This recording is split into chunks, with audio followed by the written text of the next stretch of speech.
¿Te imaginas el auto del abuelo? Sí, ese que suena durísimo y tiene por más de 30 años, de la nada, deje de sonar y usar combustible. Sí, en Colombia se puede hacer real y se llama energía vectoral que no hace. Y este es un ejemplo claro de empresas con impacto a través de la movilidad sostenible. Hoy hablamos con Federico Restrepo, co-founder de Energía Vectorial. Nos cuenta cómo ha sido su viaje creando una startup, lo solo que se sentía y le inspiró a traer Impact Hub a Medellín. Una incubadora de impacto y laboratorio de innovación que apuesta por crear empresas con propósitos fuertes. Nos va a contar cómo medir el impacto de tu startup. Y cómo puedes aplicar una aceleradora o fondo de startups. Dale play. Esto está afectando a mi sobrina Milagros. Los objetivos de desarrollo sostenible habían acabado pues de salir. Entonces, ¿cuál era mi rol en entender cómo generar un mundo mejor para la generación que viene? En este caso, representada en Milagros. El 12% de las personas que se mueren en los hospitales en Latinoamérica lo hace por enfermedades respiratorias conectadas con el cambio climático y la polución. Todos hemos visto cómo París, ya a 2030, los vehículos de gasolina no van a poder entrar al centro. Entonces, y fabricarlos también. Sí, exacto. Y esto va a empezar a generar unas dinámicas globales interesantes. Juego de humanos.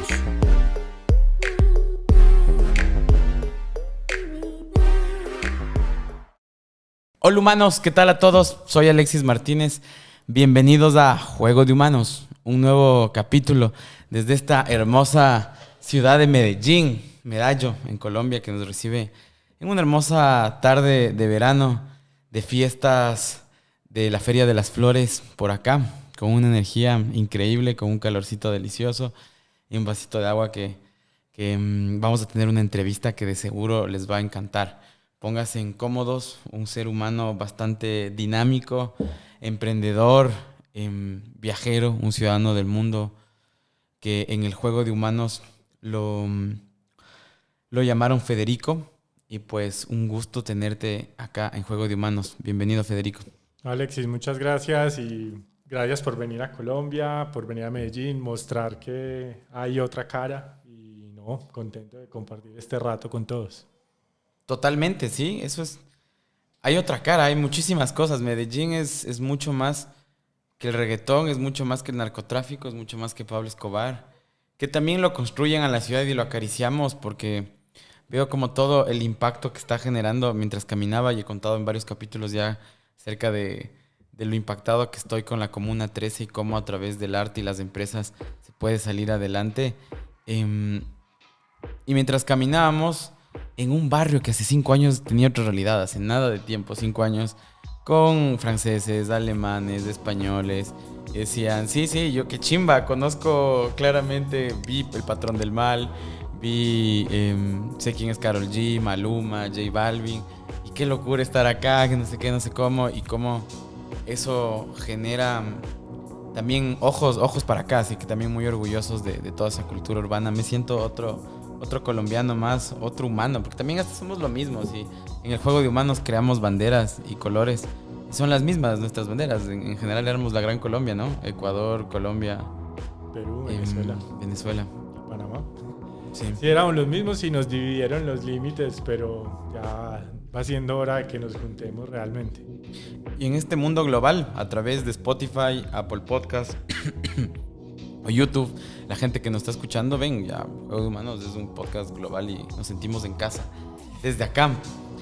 Así que nos vamos con los hacks para que la gente que nos escuche, que seguramente son founders, creadores y artistas con propósito, con ganas de hacer cosas, podamos darles acciones pragmáticas para que salgan de acá y puedan aplicarlas en su diario vivir. ¿Cómo medir el impacto de tu startup? Entonces, el hack más rápido es seguir a Impact Hub en Instagram, porque ahí ponemos todos los tips y nosotros nos enfocamos mucho en entregar herramientas que tú puedes implementar en un día. O sea, que no se vuelvan temas de años, sino mira, con esto puedes aprender una habilidad nueva, con esto puedes motivar a tu equipo, con esto te puedes motivar a ti mismo. Entonces ese es el primer llamado a la acción. Para medir el impacto, nosotros utilizamos una metodología que llaman una teoría del cambio.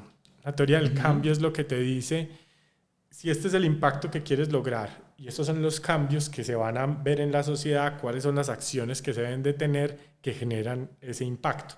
Entonces, somos capaces a través de una teoría del cambio de demostrar una causalidad entre las acciones del día a día y el quehacer del emprendimiento con el impacto que se genera en el mundo. Reducción de pobreza, reducción de desigualdades, reducción de pobreza, aumento de la equidad de género, mejoramiento de la calidad del aire, disminución de cantidad de emisiones de carbono, aumento de la nutrición infantil, cualquier cantidad de cosas. ¿Y eso de dónde viene? Los emprendedores de impacto, la gran mayoría crearon su emprendimiento de ver una problemática que los estaba afectando a ellos y decidieron hacer algo al respecto. Entonces ahí lo principal es crear una teoría del cambio. Perfecto. Hacks para aplicar a una comunidad de startups. Esa está dura. Creo que lo más importante es ser muy real y vulnerable. Que el camino emprendedor es solitario en cierto punto, ¿cierto? Porque tú eres la cabeza de tu emprendimiento y si tienes socios fundadores, pues tienes otra gente con la que compartir, pero hay gente que no tiene socios fundadores. Entonces, construir ese círculo de apoyo, ese sistema de apoyo alrededor tuyo va a ser muy importante y ser muy real. O sea, es que en este momento no necesitamos gente que se muera por causas, sino gente que quiera vivir por cambiar el mundo. Y ahí está digamos, la posibilidad de ser muy humano y yo decirte, ve, yo la cagué en esto, y que vos digas, ve, a mí me pasó algo parecido y lo resolví así. Entonces, cuando somos capaces de dejar el ego de un lado, somos capaces de crear vínculos y crear comunidad con el otro. Entonces, ahí el ser muy reales cuando estamos haciendo esos círculos con otros founders. ¿Y tú crees que cuando estamos postulando para alguna comunidad como la de ustedes, como una aceleradora, como cualquier tipo de estos tipos de comunidades, ¿qué podemos hacer? ¿Crees que es llenar el formulario y mandarlo? ¿Tratar de conseguir a alguien que nos haga una intro y conversar con la gente para que no conozcan de nosotros solo un papel? Cuéntanos un poco más cómo ves para que ese proceso sea lo menos friccionado y podamos presentarnos lo más reales posibles. Digamos que el toque humano siempre va a ayudar porque ya van a tener una historia detrás de ese papel, ¿cierto? Pero eso no va a decir que la gente te va a elegir porque normalmente hay un comité de selección. Entonces, por más allá de que yo vaya y conozca a X persona en esa aceleradora, esa persona puede que no sea parte del comité de selección. Lo más importante, cuando uno está realizando una aplicación para una aceleradora, desde mi perspectiva, es, primero que todo, estar seguro de que estás respondiendo la pregunta que te están haciendo. Si te están preguntando qué tan grande es tu mercado, responde qué tan grande es tu mercado, ¿cierto? Hemos hecho esta evaluación y según nuestro perfil de cliente, que es evaluamos que nuestro mercado es de este tamaño en esta parte del mundo. Pero puede ser así de grande, o sea, ser muy claro en la respuesta. Porque ponte a pensar, no sé cuántas empresas se aplican a Y Combinator, 2.000 por año. Y pasa el 1%. Si tú estás respondiendo pendejadas, ellos se van a dar cuenta de una. Ellos leen 2.000 aplicaciones, entonces tienes que ser muy directo con tu respuesta. Entonces, estar seguro que estás respondiendo. 2, entre más cifras pongas, mejor. Porque entonces ya no la comparación no la van a hacer subjetivo con el que mejor habla, sino el que me dijo, yo he vendido tanto, este es mi costo de adquisición de clientes, este es mi EBITDA, los datos que tengas, y ojalá te prepares para eso. Hay muchos procesos de aplicación y posiblemente el de Y Combinator, el de 500 Startups, que son de pronto los más conocidos acá en Latinoamérica, también son una buena experiencia para uno como emprendedor. Simplemente llenar la aplicación te va a decir que tienes que mejorar tú dentro de tu emprendimiento. Mediciones, ejecución, entendimiento del mercado, tu modelo de negocio puede que no sea el correcto. Entonces, tener la experiencia así sea de bajar la aplicación y llenarla con tus compañeros de equipo para decir, nos estás haciendo falta tener claridad en esto. De ser muy claros a la hora de responder la pregunta es lo más importante a la hora de presentarse. ¿Y qué es lo peor que te pueden decir? Es no. Y que igual no estabas adentro. Ajá. Entonces, pues... ¿Cómo relacionarse en el juego de humanos y hacer networking? Yo creo que lo principal es ir. Es que si no vas, nadie sabe que existes. Entonces el show up es muy importante y entre más te empiecen a ver, más confianza generas, entonces más fácil va a ser para ti conectarte y hacer negocios porque te empiezan a ver en muchas partes. Entonces cuando tú estás en una startup, digamos en el caso nuestro de Impact Hub, que es del ecosistema de emprendimiento, nosotros tenemos un mapeo de todos los eventos de emprendimiento y nuestro equipo va a diferentes eventos dependiendo de sus líneas. Entonces eso empieza a hacer que la gente reconozca a esa persona y al Impact Hub está ahí en todo momento. Entonces le empieza a dar seguridad a los potenciales aliados nuestros y le empieza a dar seguridad a las startups para que apliquen a nuestros programas. En el caso de movilidad, nosotros mapeamos los eventos de movilidad en los que queremos hablar, en los que queremos estar o en los que queremos exponer. Y de esa manera siempre estamos presentes. Entonces siempre estar presente en la cabeza de la gente. Y ya después es que a uno no le dé pena. Si es que si uno está en un evento de networking, todo el mundo está abierto a hablar, ¿cierto? Entonces nada, que a uno no le dé pena ir a decir lo que uno ve, nosotros estamos haciendo esto. Si uno tiene en la casa que quiere hablar con alguien, buscar ese alguien, si ha tenido una conferencia, si ha tenido un artículo, algo que esa persona haya hecho, y si habló, por ejemplo, en el evento, algo que haya dicho, decirle como, dijiste esto y me pareció interesante, me gustaría discutirlo. Le quebraste el hielo porque mostraste interés sobre algo que esa persona dijo. Esa persona te va a responder y luego tú le vas a poder ver, es que me pareció interesante también por esto, que me involucraba a mí, quería saber qué pensabas. Quebraste de una porque primero le mostraste interés y luego le entraste a esa persona. Entonces, no tener miedo y pues lo peor que te pueden pasar de nuevo es que te digan que no, ¿cierto? Pero si no lo intentabas, igual no te iban a decir nada y era un no. Total. Para las personas que llegan a este capítulo porque les apasiona reducir la huella de carbono que genera la movilidad y el transporte como a ti y a mí, ¿cómo ves el contexto, para dar un poco de contexto global y local en Latinoamérica? Bajar a hablar de local en Latinoamérica, ¿no? Eso te permite estar en otras ciudades. A veces uno local piensa que es la vuelta de su esquina y su ciudad, pero hablo ahora de local como Latinoamérica. ¿Qué espacios ves, qué problemas ves en la movilidad para que la gente se suma a solucionarlos? A ver, hay tres cosas que veo. Primero, algo muy humano, y es que vemos el vehículo o el carro como un símbolo de estatus. Entonces, cuando yo veo el carro como un símbolo de estatus, prefiero tener comodidad a generar bienestar para todos.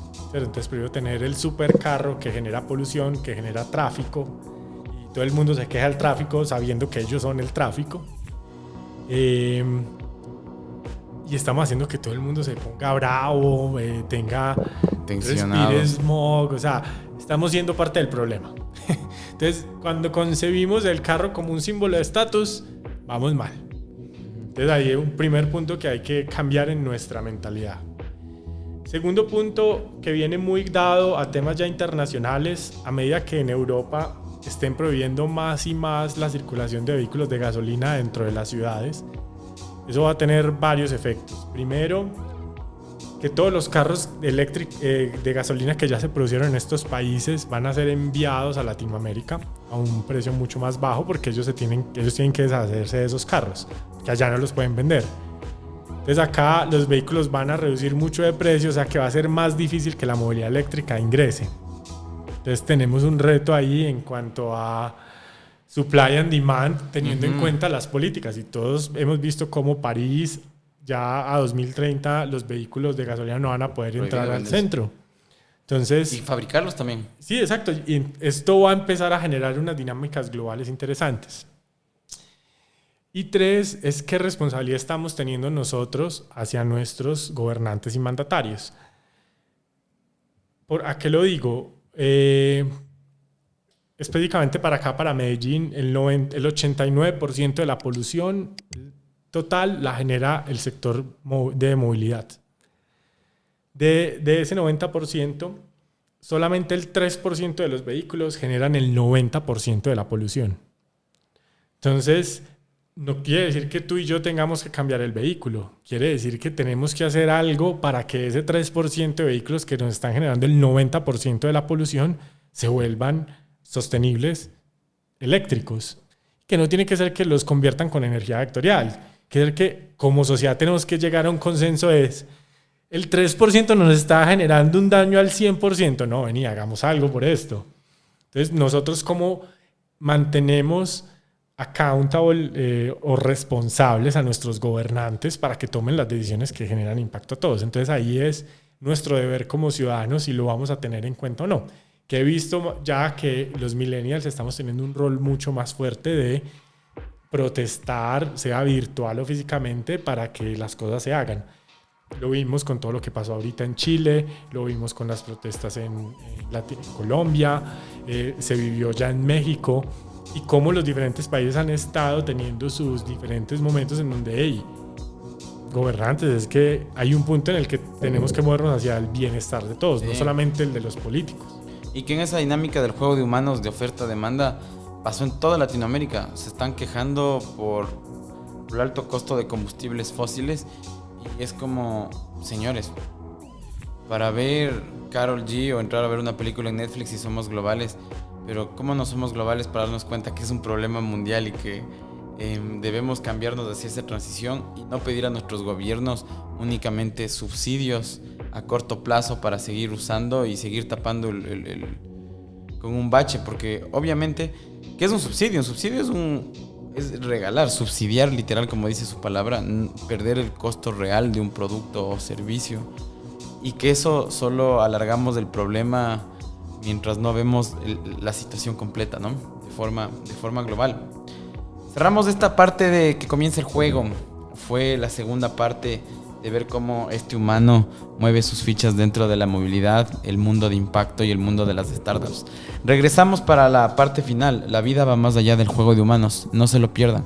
Tomen un snack, estírense un poquito y quédense, que este capítulo está increíble. Expande tus límites y llega con tus productos a todo el país. Tus envíos y entregas a otro nivel. Ágil, rápido y seguro. La logística del futuro, hoy. Bow te conecta. Envíos con propósito. Así que vamos a comenzar un poco esta entrevista. Cuéntame un poco más, ¿quién es el humano detrás de este ser de luz llamado Federico Restrepo? Te cuento, gamer, me gustan mucho los videojuegos. Mucho también tiene un valor que yo aprendí inglés jugando videojuegos. Cuando estaba pequeño, pues muchos de los videojuegos estaban en inglés y la única forma de poderlos realmente disfrutar era entendiendo los diálogos. Entonces, Final Fantasy, Metal Gear, en PlayStation 1, jugándolos con el diccionario en la mano. Entonces, eso me ayudó mucho a aprender inglés. Y los videojuegos le abren a uno mucho la cabeza de cualquier cantidad de realidades posibles que pueden haber, a desconectarse. Mucha gente se desconecta con libros, con series, con películas. Yo me desconecto mucho con los videojuegos, sobre todo los que son de aventura o de RPGs que le permiten a uno tomar varios personajes y construirlos y hacerlos crecer.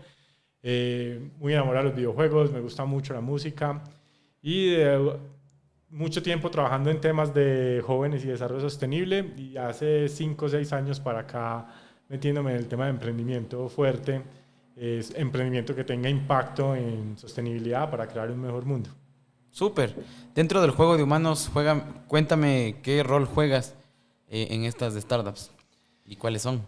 Sí, entonces yo inicié con Energía Vectorial, que es una empresa donde buscamos descarbonizar el aire de las ciudades a través de convertir carros de gasolina en carros eléctricos. Entonces, imagínate, desde un escarabajo de 1960 hasta un camión de carga o un bus de pasajeros. Los cogemos, les quitamos el motor y les ponemos un motor eléctrico y un pack de baterías y quedan 100% eléctrico para no generar más contaminación en el aire. Y también fundé en compañía de mis socios Impact Hub en Medellín. Pues Impact Hub es una red global de emprendimiento e innovación que busca potenciar los ecosistemas de emprendimiento e impacto. Y la decidimos traer acá a Medellín. Ya hemos crecido bastante en estos últimos 4 años, apoyando más de 500 startups acá en Colombia que tienen enfoque a objetivos de desarrollo sostenible. Y además de esas dos, estoy metido pues como en otros proyectos. La TEM, que es una productora de contenidos para startups. Estoy metido también en una de cannabis medicinal. Ya uno se empieza pues como a mirar diferentes alternativas y siempre pensando en cómo generar cosas que generen un mejor mundo para todos, para todos los humanos. Bien, increíble, un humano bastante dinámico. Que los emprendedores ya creo que tenemos eso en el chip, ¿no? Que comienzas a ver más opciones de cómo puedes construir un mundo mejor y divertirte en el proceso también. Sí, divertirse mucho porque el proceso emprendedor es muy desgastante en general. En el ámbito en que nosotros lo manejamos, que es también el emprendimiento de impacto, entonces cuando trabajamos con emprendimientos agro, pero no el emprendedor agro de Medellín o Bogotá que tiene unas características, sino el emprendedor agro de la Colombia profunda, que tiene una característica completamente diferente. Se ven muchas realidades sociales de violencia, económicas, que también llegan a afectarlo uno emocionalmente. Las cosas que les pasan a ellos, la falta de conectividad, los retos que viven. Digamos que ese proceso es muy desgastante, pero a la final del día, cuando empiezas a ver los resultados y que esos emprendimientos están creciendo, generando empleo, ahí es donde uno se da cuenta que todo vale la pena, ¿cierto? Que ellos le agradecen a uno, pero uno en realidad lo que está haciendo es guiándolos para que ellos mismos encuentren muchas respuestas. Pero siempre que cerramos un programa, es cuando se ve que todo vale la pena, que todos esos humanos, en ese juego humanos, tienen esa energía y que todos tenemos que jugar un rol para que nos vaya bien. Totalmente.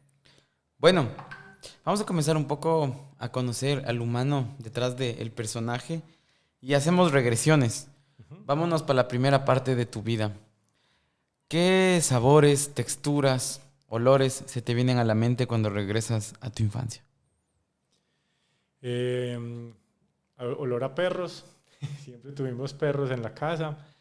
Eso al menos mis papás decían que eso le generaba a uno un sentido de responsabilidad. No creo que hayan sido los perros, pues, pero el olor a perros y que siempre estén, pues, como en la vida.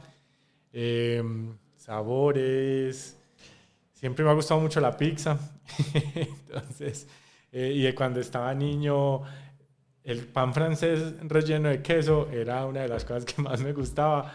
Y cortarle que se quedara la coquita, sacarle la masa y llenarlo de queso y derretirlo en el microondas era de las cosas que más me gustaba con Coca-Cola. La perdición completa. Recuerdo mucho el olor a, no sé, pues si en todos los países sea así, pero las canchas de arenilla, que no en todas partes, y sobre todo en algunos barrios no tienen canchas de pasto, de césped o de manga, que son bastante caras de mantener. Yo jugaba fútbol y jugaba siempre en canchas de arenilla, entonces recuerdo mucho como el olor a pantano, el sudor, como todos los domingos, todos los fines de semana yendo a una nueva cancha a jugar fútbol y conocer todo Antioquia, jugando fútbol en diferentes partes con el equipo que estaba, jugando las eliminatorias para la Pony Fútbol, en las inferiores de uno de los equipos profesionales de la ciudad. Recuerdo mucho esa parte y ese olor pues como a cancha de arenilla empantanada. Ah, interesante. Mira tú. Después vamos un poco a tu adolescencia. Tú eres paisa, ¿no? Toda la vida acá. Paisa, casi toda la vida. Ya cuando estaba grande no acá, pero sí acá. La mayor parte paisa, muy enfocado en cuando estaba joven en el deporte y en el colegio. Recuerdo mucho, bueno, en el colegio no fui muy activo como esa gente que es personera. Era metalero, entonces siempre me vestía de negro, entonces era como el grupo de los otros. Pero uno va cambiando, pues tiene diferentes personalidades cuando está en el colegio, descubre muchas cosas. Pero digamos que de alguna forma en el colegio también tuve unos chispazos como de crítica a lo que veía o de liderazgo, porque quise fundar el periódico del colegio y eso le daba voz a mucha gente para que pudiera expresar muchas cosas. Entonces recuerdo mucho esa época en donde decidimos fundar el periódico del colegio y empezar a hacer que la gente escribiera en él y demás. Eso lo recuerdo también bastante cuando nos entregaban las versiones para revisar chiquitas y luego llegaban los 1500 ejemplares para repartirle a cada uno de los estudiantes. Ay, me acuerdo mucho de cuando abríamos las casas y salía ese olor como el recién impreso. Tiene ese olor peculiar, ¿no? Sí, de sí. tinta. Sí, Que huele rico. Y hay veces cuando lo acaban de imprimir el papel todavía está caliente. Entonces Claro, tiene literal, unos olores como- y una sensación al agarrarlo que es como si estuviera recién horneado, listo para ser visto por todo el mundo. Totalmente. Esperemos darles ganas como de pan horneado a los humanos que nos escuchen esto en 20, 30 años y probablemente impriman cada vez menos cosas. Sí. Y también tiene su especial, ¿no? Su grado de las cosas impresas es interesante. Sí, y a la gente que le gusta rayar es más fácil y mover las páginas o recortar algo que les gustó. Claro, sí, totalmente. O sea, a veces el iPad es más funcional para algunas cosas, pero otras es como volver a la hoja y el papel y los colores te permite esa libertad. Que eso es parte, yo creo que las generaciones actuales de pronto no lo van a poder vivir tanto, pero a nosotros nos tocó el cuaderno, los 7 cuadernos, todo lapicero. Claro. Yo me acuerdo cuando estaba en los exámenes que me acordaba cómo era la hoja donde estaba la respuesta que me estaban preguntando ahí. Yo, esto se veía así y no me acordaba de la respuesta, pero me acordaba visualmente cómo era que lo había escrito. Esa sensación, el estar en un salón y que todo el mundo tenía una mochila llena de cuadernos. Ahorita me imagino que la gente tiene un iPad o un computador. En algunos colegios, en muchos seguirá siendo también de cuadernos, pero digamos que la tecnología ahora ha estado cambiando un poco esa realidad. Y me imagino que hay muchos colegios muy tecnológicos, hay otros que seguimos teniendo nuestro cuadernito hasta el final. De ahí, creciendo un poco más, ¿qué decides estudiar? Cuéntame un poco cómo fue esa dinámica. Historia es interesante. Mi papá y mi mamá estudiaron Derecho y ninguno de los dos la terminó. Y como yo venía con todo esto del periódico y demás, también decidí estudiar Derecho. Entonces paso a la Universidad de Antioquia con uno de los mejores puntajes en ese momento para estudiar Derecho. Y la universidad es otro mundo, ¿cierto? Y la universidad pública, no sé cómo sea en todos los países, la universidad pública acá tiene unos contextos donde te ves expuesto a experimentar muchas personas, muchas realidades, muchos humanos, que cada uno viene con sus historias. Entonces te abre un mundo muy grande, porque cuando estás en el colegio casi que todos vienen con una historia muy similar, ¿cierto? Porque el colegio está en un lugar y los que pueden pagarlo tienen historias similares, sin decir que sean hasta la iguales. Cultura, la forma en la que estás vestido. Claro, porque digamos que al menos cuando estás en un colegio privado, como fue el privilegio y la oportunidad que yo tuve, o sea, no todos eran igual a Federico o a Juan o a Mariana, no. Cada uno tenía su historia, pero teníamos cosas muy similares, de tener que nuestros papás tuvieran una capacidad económica para pagar ese tipo de colegio y demás. Pero cuando llegas a la universidad pública, todos están ahí. Desde la persona que tiene las mayores facilidades económicas hasta la que ha tenido los retos económicos más grandes, todos estamos y somos tratados iguales en la universidad pública. Entonces te abre un mundo de conocer muchas realidades y muchas formas de vivir y percibir el mundo. Y que comiences a tomar criterio propio, ¿no? Ya, porque hasta eso es un poco tus profesores, tu familia, tu círculo. Y como comienzas estos primeros estímulos que comienzas a ver realmente qué es lo que yo creo, qué es lo que realmente... Y a ver más perspectivas del mundo, ¿no? Sí, y además hay algo interesante en el colegio que yo estudié, en el Instituto de Robledo, había libre desarrollo de la personalidad, entonces todo el mundo podía tener el pelo largo, podías tener piercing, aretas, entonces digamos que no había esa barrera que en muchos otros colegios sí se vive. Entonces cuando sale a la universidad la gente se enloquece porque hay demasiada libertad. Entonces para mí digamos que no hubo ese choque de demasiada libertad porque en el colegio siempre lo tuvimos, pero definitivamente el conocer esos nuevos mundos y esas nuevas personas te abre la cabeza. Entonces nada, decidí estudiar Derecho. Estudio 5 semestres de Derecho y me paso para otra universidad porque ya llevamos en un paro universitario como 6 meses, 8 meses. Entonces, pues, mis papás ya ven como, a ver, eso hay que terminarlo. Entonces me pasé para otra universidad y mientras estaba estudiando Derecho decidí empezar otra carrera, Administración, y en 7º semestre de Derecho ya sentía que eso no era el mundo para mí. Me sentía miserable estudiando Derecho. Entonces decido dejar de estudiar Derecho, Wow. último semestre. Qué locura. Eso. Y todo el mundo me pregunta que por qué no terminaba. Yo siempre les digo es que 1 año y medio más sintiéndote miserable es mucho tiempo. Claro. Es todos los días levantándote a hacer algo que no quieres, estudiando por algo por lo que no te mueves. 1 año y medio es mucho tiempo. Es muy poco tiempo si uno la está pasando bien, es demasiado tiempo si te estás Sí. sintiendo miserable. Total. Entonces decido dejar de estudiar Derecho, empiezo a estudiar Administración. Cuando estaba en la Universidad de Antioquia, como en 3er semestre, conozco una organización internacional que se llama IESEC, que lo que busca es la paz mundial a través de los intercambios culturales, o sea, que las personas de cualquiera de los 120 países en los que está presente IESEC, uno puede ir a hacer un intercambio social o profesional a otro país, y así igual la gente podía venir acá a Colombia. Entonces empiezo a viajar y a conocer muchas cosas. Luego, cuando me paso a la otra universidad de AFIT, empiezo a estudiar Administración y empiezo a asumir también roles de liderazgo en IESEC. Entonces ya tenía equipos a mi cargo, manejábamos presupuestos que cuando uno tiene 20 años no tiene por qué estar manejando un presupuesto de $50,000 para hacer un evento o para cualquier cosa pues, que había que hacer en ese momento en IESEC. Luego, por tantos viajes, en ese momento pues la EAFIT no estaba preparada ni tenía interés en tener estudiantes virtuales. Entonces busco otra universidad donde pueda estudiar virtual y empiezo a estudiar desde cualquier parte de Colombia y del mundo y empiezo a viajar. Empiezo a viajar mucho por todo el mundo y ahí termino graduándome de administrador en mercadeo y empezando toda una vida más. Yo me gradué de una universidad virtual hace 11 años.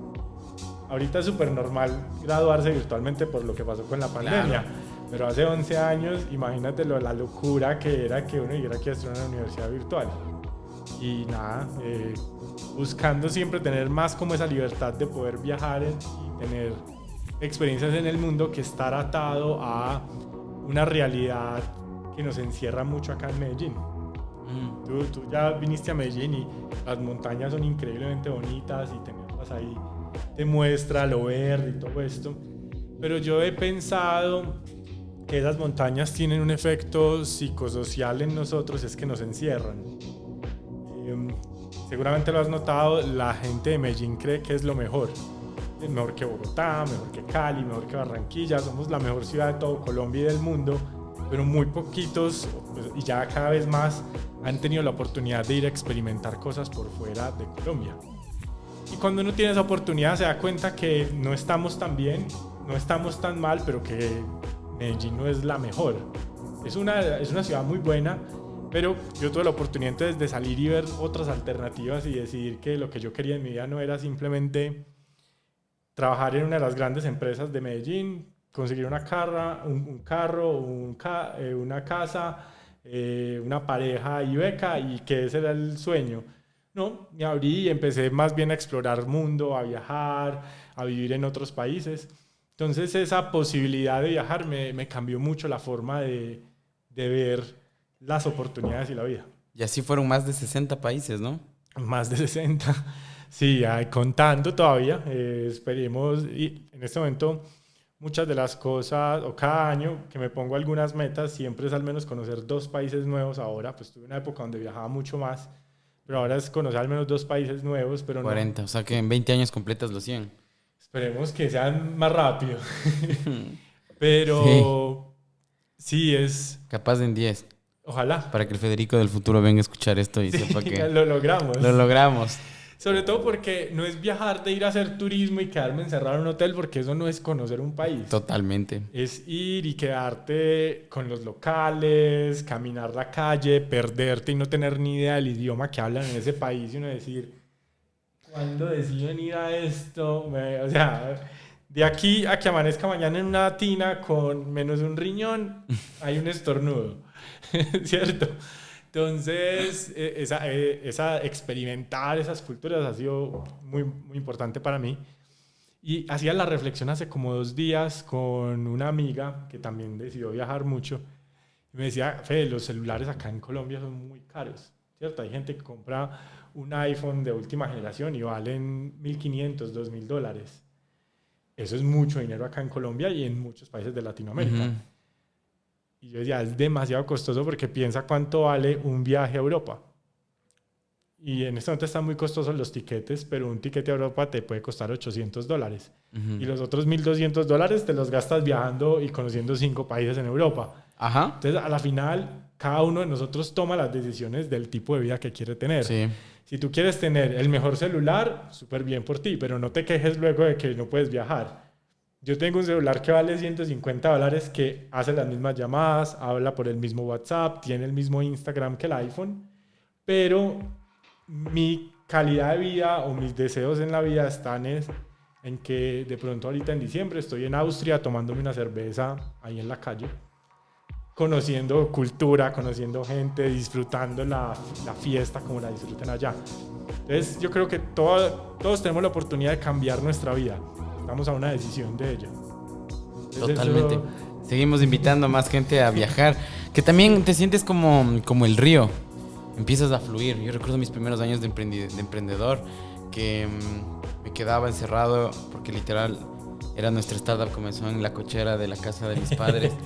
Y por varios años de ahí, una vez nos asaltaron, nos robaron y teníamos un ventanal grande. Desde ahí comenzamos a estar solo con esa cosa baja y más de un año literal a oscuras. E interpreto es la correcta imagen de lo que éramos nosotros en Vogue, como a las oscuras del planeta encerrados de ahí. Y que cuando comienzas a tener esta dinámica que como buen millennial, centennial, todo a través de Google y el internet puedes hacer un estudio de mercado y tener una visión del mundo. Puedes ver miles de documentales en Netflix, en YouTube, puedes leerte un montón de papers que sí te dan perspectiva y que sí es una gran herramienta. Pero al mismo tiempo sigues en el mismo lugar, en el mundo externo, y comienzas como el agua emposada. Y cuando el agua está en una laguna, comienza a apestar, comienza a podrirse. Versus cuando estás viajando, cuando te estás moviendo, eres como un río. Estás fluyendo como el agua, fluyendo tu energía, fluyendo tus pensamientos, tu visión. Así que qué bien que esta parte del capítulo, como en varios, impulsemos a que la gente comience a viajar y que comience a ver que hay muchas oportunidades, hay muchos voluntariados, hay muchas opciones de becas, entonces temas de trabajo, de estudio, de voluntariado, de X, Y, cosa que puedes ir a hacer por conocer, por vivir, como lo que tú decías, de ese hecho de perderse en otros lugares y de empezar a conocerse también, porque eso hay que perderse para conocerse. Bastante, sobre todo porque uno no sabe qué es capaz hasta que no está en ciertas situaciones, ¿cierto? Cuando te pierdes en un país y no sabes el idioma, tienes que hacer algo, ¿cierto? No hay otra, Sí, o sea, no puedes quejarte. Te puedes quedar no tienes a sentado nadie. llorando o empiezas a hablar a punta de muecas, ¿cierto? Sí. A ver cómo sales de esa. Y dices algo, pues lo de fluir, a la final estás deconstruyéndote y reconstruyéndote constantemente, pues en ese proceso de perderte y encontrarte. Pero te pones tanto a reto que estás creciendo como persona y cuando vuelves eres una persona completamente diferente. Ujú. Y ese tema de viajar me ha generado reflexiones. Para latinoamericanos hay muchas becas en el mundo, muchas becas, y se pierden porque la gente no aplica. Entonces, si uno quiere estudiar por fuera, busque becas, en mi caso, para colombianos en el exterior, del Banco Interamericano de Desarrollo, del Banco Mundial, de fundaciones en toda Europa, que le dan literalmente becas y te pagan el sostenimiento para irte a estudiar allá y luego volverte a implementar en tu país. Entonces, no tienes que ser multimillonario, tienes simplemente que buscar. Y moverte bien en el juego de humanos. Moverte muy bien en juegos humanos, aprender inglés te va a ayudar muchísimo porque te da una ventaja competitiva frente al resto de personas que se quedan estancados por muchas razones. Y que si bien tenemos este corazón y alma ecuatoriana, colombiana, empecemos a vernos como ciudadanos globales. Porque es importante en esta oportunidad. Vemos grandes desafíos y problemas que nos trae la globalización. Ok, vemos el vaso medio lleno y aprovechemos la oportunidad que tenemos de esta conexión, de que puedas aplicar a muchísimas cosas en cualquier parte del mundo, que puedas viajar. Así que invitándoles a eso, por favor. Más de 60 países, viendo humanos en todo lado. ¿En qué nos parecemos los humanos? ¿Has visto que Todos nos une? tenemos los mismos deseos, el mismo deseo de felicidad. En todas partes tenemos ese mismo deseo. Es más lo que nos une que lo que nos separa. En realidad yo siempre creo que lo que nos separa no somos ni siquiera lo que yo creo y lo que tú crees, sino lo que alguien nos dijo que teníamos que creer. ¡Boom! Él piensa, por ejemplo, lo que está sucediendo ahorita con los venezolanos en mucha parte de Latinoamérica. Ellos siempre han sido hermanos de todo Latinoamérica y de nosotros como humanos, pero por conflictos políticos de gente que ni siquiera nosotros conocemos, entonces ya pensamos que el otro es malo. Y eso, que es lo mismo que nos pasa a los colombianos cuando viajamos al exterior y nos hacen el chiste del narcotráfico, de Pablo Escobar. Sí, tenemos unos estigmas, pero esas son las cosas que nos dividen, que no son tan fuertes, son cosas que nos crearon. Lo que nos une a nosotros es que somos pensantes, somos sintientes y todos queremos tener una vida feliz. Y uno siempre encuentra gente que lo quiere ayudar. En cualquier parte siempre hay gente buena que lo quiere ayudar a uno. Uno pregunta y la gente decide si lo ayuda o no. Y uno no tiene que empezar viajando a China porque es el país más lejano. Uno puede empezar viajando a las regiones de su país. Piensa, por ejemplo, cuántos ecuatorianos, en tu caso, o colombianos en el mío, conocen cosas por fuera de su burbuja. Porque acá, no sé cuál sea el barrio más rico en Quito, pero acá en Medellín, en el Poblado, tienes mucha gente que prefiere viajar a Miami en vez de conocer Caño Cristales o en vez de conocer la Ciudad Perdida o el Amazonas. Y acá en Colombia hay unas riquezas increíbles, ríos de 7 colores, delfines rosados, ballenas. O sea, hay cosas que no vas a encontrar en ninguna otra parte. El delfín rosado solamente lo ves en Latinoamérica, en Perú, en Brasil, Venezuela y Colombia. En ninguna otra parte del mundo. Entonces, también no todo tiene que ser voy a viajar al otro lado del mundo, me voy para Alaska. No, hay cosas que puedes ver en tu país que son increíblemente poderosas. Y nuestros países nos han demostrado que son increíblemente multiculturales, ¿cierto? Los indígenas de cada uno de nuestros países tienen unas tradiciones que le vuelan a uno la cabeza. Sí. Entonces, eso es una gran oportunidad. Y que también está tan vendido en esta parte del occidente, por así llamarlo, el sueño americano, ¿no? Y todas las estructuras globales que tenemos, que una vez más digo, está bien, está bueno. Está bueno que tengamos un top 50 de Spotify que a través del arte nos conecte.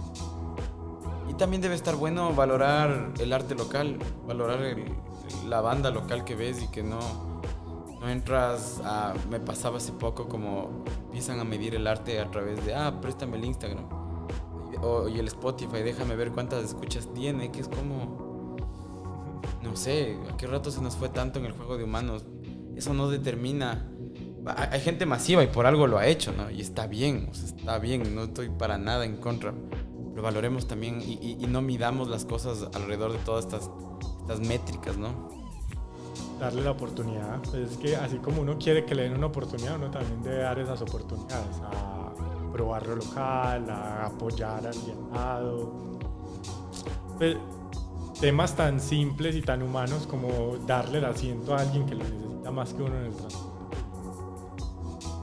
Tú te puedes quedar ahí sentado, no va a pasar nada, pero también tienes la oportunidad de hacer algo bueno por otra persona. También tienes la oportunidad de darte la oportunidad y darle la oportunidad a tu banda local de escucharla y que ellos también tengan esa opción de crecer como banda. Sí, eso es interesante porque a veces nos cerramos mucho a que lo de afuera es mejor que lo de acá. Y acá hay demasiado potencial. Total. De más de 60 países, ¿conoces los 5 continentes? Sí, viví en Australia, viajé mucho por Asia, sobre todo en el sudeste asiático. Europa, viví en Holanda y tuve la oportunidad de viajar por muchos de los países.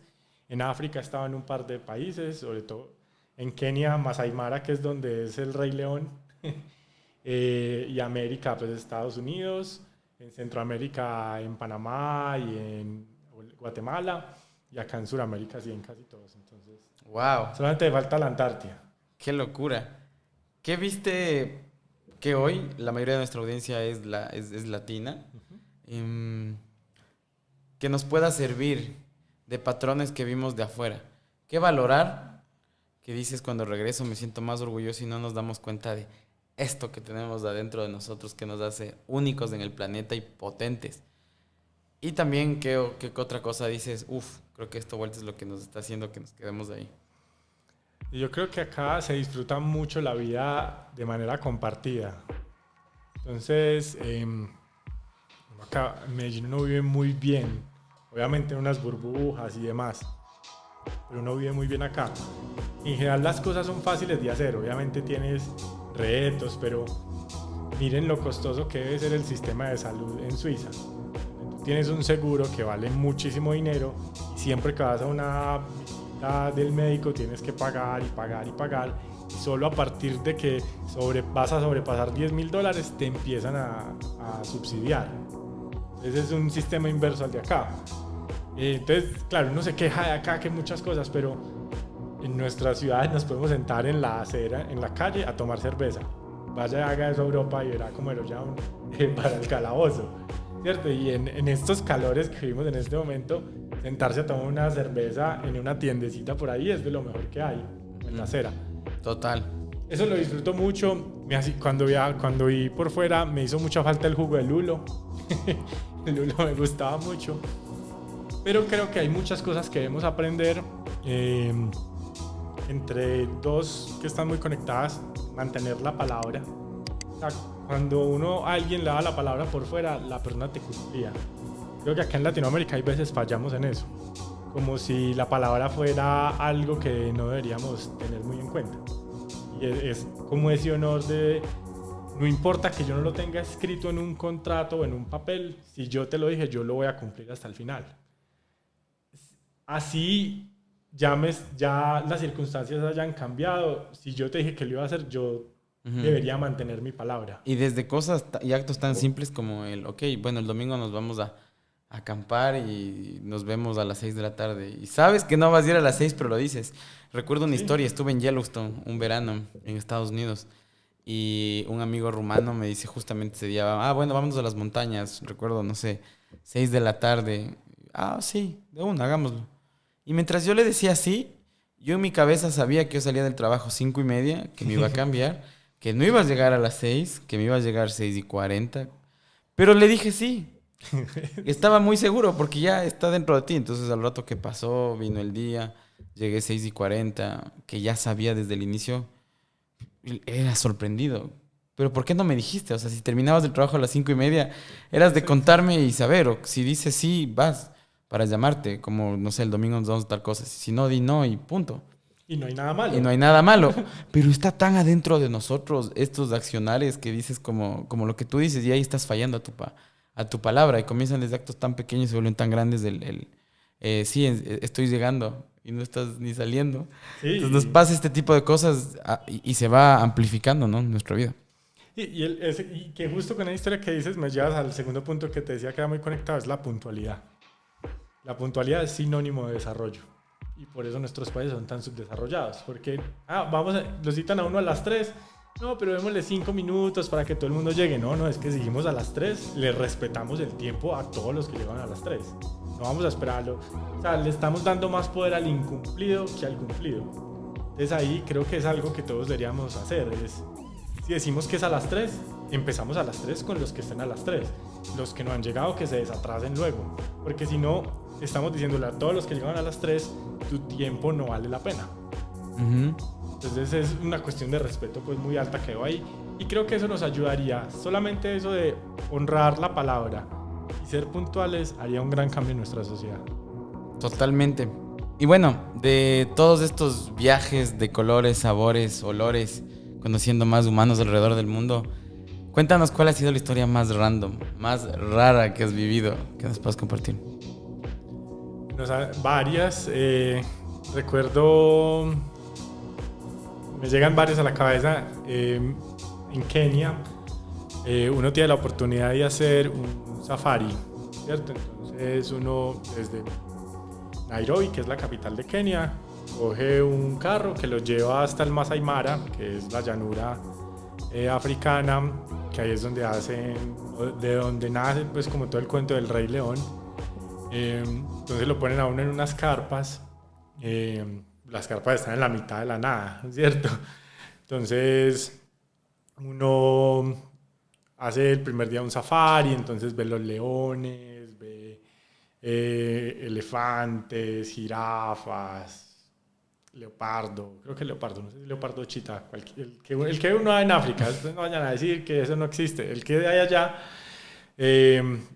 Y me acuerdo de dos historias. Una, llegamos a un río, entonces paró el jeep ahí y todos nos salimos pues como por la parte de arriba, y eran los ñu, que son este animal que parece un toro gris pero más flaco, cruzando el río. Entonces la escena de Discovery Channel o Animal Planet, ¿cierto? Están en un lado del río y todos pasan en un caminito por la parte más angosta para que les toque menos agua. Entonces en un lado están los leones atacando a los ñu ahí. En todo el río están los cocodrilos cogiendo a los ñu también. Y cuando llegan al otro lado hay más leones porque ya están cansados. Entonces son muchísimos ñus, muchísimos. Hay demasiados ñus. Yo fui en una migración en agosto, hay migración de ellos. Entonces había demasiados ñus, pero le toca a uno todas las escenas que uno vio por Discovery Channel o Animal Planet. Y al lado de nosotros había un carro, muy seguramente Discovery Channel, con una cámara que el lente era alrededor de 1,5 metros de largo. Wow. Bueno, que él le podía ver los piojos al ñu. O sea, él iba hasta lo más profundo para tomar esas imágenes que uno ya ve que el cocodrilo está saliendo y cogiendo. Esa historia me parece muy bacana. Y en la noche dormíamos en carpitas de A2. Yo estaba con una amiga. Hacía demasiado frío, o sea, pero demasiado frío. Bajaba a entre -2 y 3 grados centígrados en la noche. Entonces, o sea, era tanto el frío que dormíamos juntos para poder darnos calor porque era duro. Y uno escuchaba los aullidos y los sonidos de África. Entonces, los leones rugiendo y uno es como, estamos en la mitad de la nada, por Dios, ¿qué está pasando acá? Y en esas fui al baño. Entonces, cuando uno abre, como no está rodeado de toda la polución de una ciudad, entonces las estrellas son tan brillantes que uno logra ver en la noche por la luz que hay. Entonces era increíble de la luz de las estrellas que uno se pierde en nuestras ciudades por toda la contaminación que tenemos de smog, que tenemos de las mismas luces de la ciudad. Entonces eso no deja ver el cielo como es, pero allá es la Vía Láctea y las estrellas tan brillantes que ves en la noche. Entonces son historias como que uno quiere volver a revivir eso porque no son sensaciones que uno tenga. Esa pues en Kenia. Otra en el Amazonas, hice un safari nocturno y lo montan a uno en un bote donde solamente cabe una persona a lo ancho, pero es muy largo. Entonces éramos como 7, 8 personas, pero solamente cabe una persona. Y acá a los dos lados agua. Y estás en el Amazonas a las 8 de la noche, todo es oscuro, ¿cierto? Porque otra vez no hay contaminación visual de nada. Entonces él se va por una parte del río del Amazonas, pero se va metiendo por los pequeños, pues, como canales y demás. Y hay un momento en donde él apaga la luz con la que te está señalando en donde mirar ciertas cosas y apaga el motor y empiezas a sentir como si la selva te comiera. Y como que empieza a acercarse y lo hace sentirse a uno verdaderamente lo pequeño e insignificante que es para el mundo. Entonces esa sensación de pequeñez, y empieza a ver uno ojitos en todos los árboles mirándolo a uno. Eso fue también como muy inspirador de entender que somos parte de algo tan poderoso que es este ecosistema llamado Tierra, ¿cierto? Esas son como historias y que son muy fáciles de... Y que solo somos parte de, ¿no? No todo gira alrededor de nosotros. No somos los dueños de nada. Se nos hace tan difícil, porque todo el tiempo jugamos alrededor del juego de humanos, como qué ponderamos como éxito, como nuestra vida, como el diario vivir de cada cosa solo en los humanos, ¿no? Como hacer ese stop que me pasa cuando vas a la naturaleza, ¿no? Realmente solo soy una parte de un ecosistema. No, y que no podemos destruir ese ecosistema. Sí, totalmente. Esta ha sido la primera parte en la que conocemos un poco más al humano detrás del personaje. Volvemos luego de estos comerciales. Expande tus límites y llega con tus productos a todo el país. Tus envíos y entregas a otro nivel. Ágil, rápido y seguro. La logística del futuro, hoy. Bow te conecta. Envíos con propósito. Que comience el juego. Siguiente parte de esta entrevista, como dentro del juego de humanos, este personaje ya de Medellín lo juega en el mundo de las startups, en el mundo de empresas con propósito. Cuéntanos ahora sí un poco más acerca de energía vectorial. Primero, cuéntanos cómo llega a tu vida esa historia de que en qué estímulos estabas haciendo, viajando por todo el mundo y cómo llegas a este problema de la movilidad. Yo viví por fuera de Colombia mucho tiempo trabajando en diferentes proyectos de desarrollo en Australia, en Asia, África. Y vi muchos colombianos por fuera con muchas capacidades que no querían volver a Colombia. Entonces yo pensaba, pues es que si todos los colombianos que tenemos algún tipo de privilegio o de posibilidad decidimos quedarnos por fuera, pues nunca vamos a hacer nada por el país que nos necesita. Entonces yo decido volver a Colombia para trabajar por el país, pero no sabía qué iba a hacer, no tenía ni idea. Y apenas aterrizo en Medellín, me pareció que el aire estaba como picante, o sea, me molestaba. Medellín es conocido como la ciudad de la eterna primavera, y cuando estás ves todo verde todo el tiempo. Pero en ese momento Medellín, porque está rodeada de montañas y por ciertos fenómenos que se dan por la geografía y por el clima, hay 2 momentos en el año donde se genera o se captura mucha polución por el valle. Entonces ese era uno de esos momentos, me estaba picando mucho a mí la polución. Y yo tengo una sobrina en este momento que Milagros, que se llama Milagros, tiene 6 años, en ese momento tenía 1 año. Y mi hermana me contaba que le tocaba sacar a Milagros de la ciudad para que se le limpiaran los pulmones. Y pues hablando con la gente, médicos, nos contaban que eso le pasa a todos los niños menores de 5 años en las grandes capitales de Latinoamérica, por la polución que tenemos en el aire. Entonces me puse a investigar más de eso. Acá en Medellín tenemos unos informes de emisiones que saca la autoridad ambiental de la ciudad y una universidad. Y en esa investigación nos dimos cuenta que el 89% de la polución y de los gases de efecto invernadero vienen del sector transporte. Entonces yo me puse a pensar, esto está afectando a mi sobrina Milagros. Los objetivos de desarrollo sostenible habían acabado pues de salir.